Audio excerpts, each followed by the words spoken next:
Principios de estadística. Dentro de los principios de estadística nos encontramos con la organización de datos. La organización de datos es una estructura física lógica que permite realizar operaciones computacionales sobre el contenido de información. Esta información se puede clasificar en organización estructurada y organización no estructurada. La estadística. Además de ser útil, suele ser indispensable para comprender el mundo que nos rodea, proporcionándonos formas para reflexionar acerca del comportamiento de muchos fenómenos con los que se enfrenta el ser humano día a día. Cuando hablamos de estadística, nos referimos a la rama de la matemática que se encarga de analizar y estudiar datos, así como también buscar las explicaciones de los fenómenos que alteran los resultados. Es considerada también una ciencia ya que estudia a una población de forma específica a través de la recopilación de datos. Esta puede ser clasificada en 4: la estadística descriptiva o deductiva, la inferencial o inductiva, la matemática y la aplicada.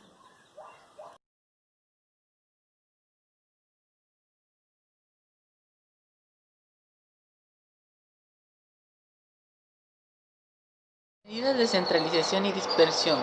Las medidas de tendencia central son las medidas estadísticas que pretenden resumir en un solo valor a un conjunto de valores. Las medidas utilizadas son media, mediana y moda. Las medidas de dispersión, en cambio, miden el grado de dispersión de los valores de la variable. La media aritmética o el promedio se obtiene con la suma de todos los valores dividido entre el mismo número de datos. La mediana es representada por el valor variable de la posición central de la serie del número de datos. La medida geométrica se obtiene mediante la multiplicación de la serie de datos en orden. Medidas de centralización para datos agrupados. Las medidas de tendencia central para datos agrupados se utilizan en la estadística para descubrir ciertos comportamientos en un grupo de datos suministrados, como por ejemplo a qué valores están más cercanos, cuál es el valor promedio de los datos recogidos, entre otros. La desviación media es el valor absoluto entre cada valor de la variable estadística y la media aritmética. La desviación estándar. Esta se encarga de medir cuánto se separan los datos. La fórmula para calcular es la raíz cuadrada de la varianza. La variancia es la media de las diferencias con las medidas elevadas al cuadrado.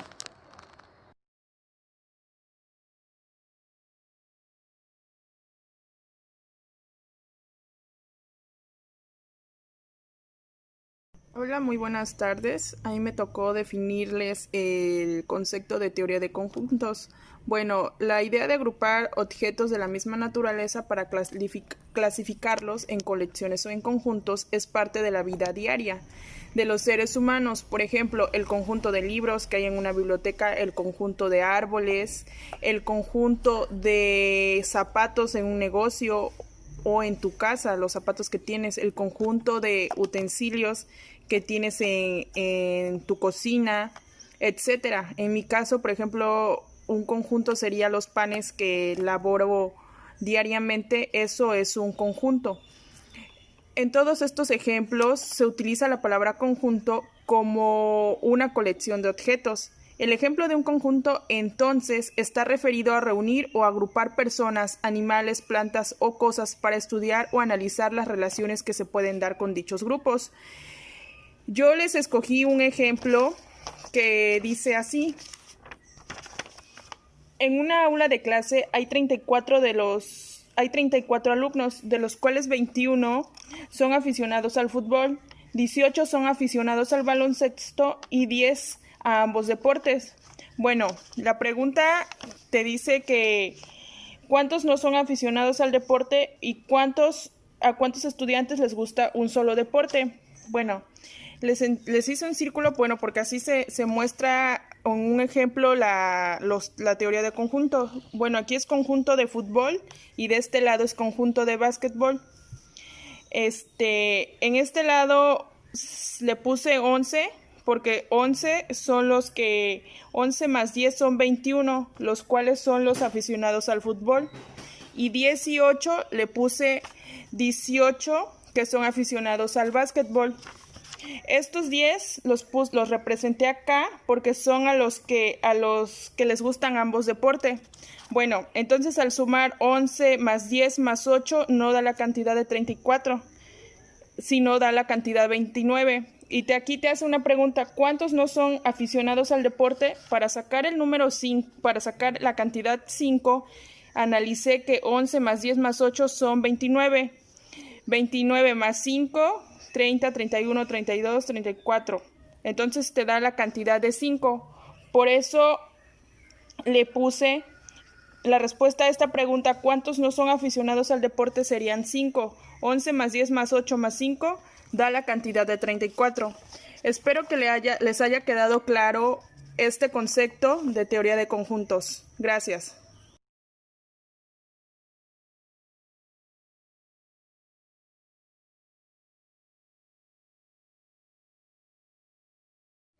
El muestreo es, por lo tanto, una herramienta de investigación científica cuya función básica es determinar qué parte de una población debe examinarse con la finalidad de hacer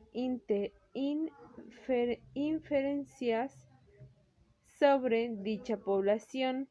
La muestra debe lograrse una representación adecuada de la población, es la que se reproduzca de la mejor manera los rasgos esenciales de dicha población que son importantes para la investigación.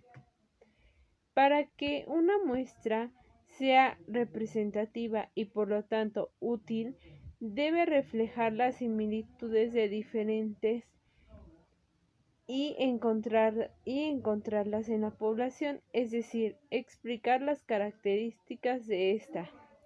Los errores más comunes que pueden cometerse son hacer conclusiones muy generales, hacer conclusiones hacia una población mucho más grande de lo originalmente de lo que se tomó de la muestra. Error de inferencia. En la estadística se usa la palabra población para referirse no solo a personas, sino a todos los elementos que hacen o que han sido escogidos para su estudio. Del término de muestreo se usa para describir una población escogida de la población. Tipos de muestreo. El muestreo probabilístico. Los métodos de muestreo probabilísticos son aquellos que se basan en el principio de equiprobabilidad, es decir, aquellos en los que en todos de los individuos tienen la misma probabilidad de ser elegidos, de que cualquier parte de la población pueden ser elegidos